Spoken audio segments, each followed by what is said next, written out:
سميتهم اساور سعاده اللي راكم رايحين ديروا بهم حاله هاد العيد.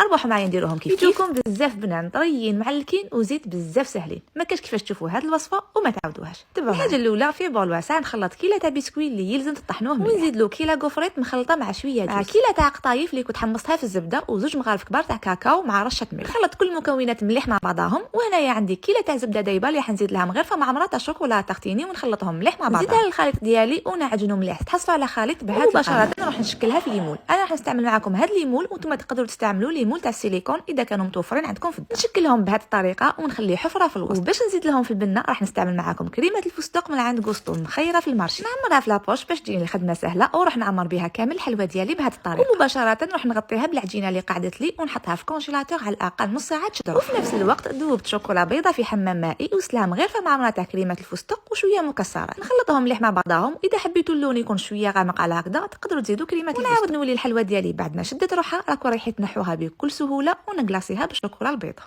والتزيين كالعاده وكما راني موالفه نقول لكم يبقى ديما اختياري. ديروا واش حبيتوا، واش قدركم ربي، واش كان عندكم متوفر في الدار، وشوفوا لي هذاك الزين.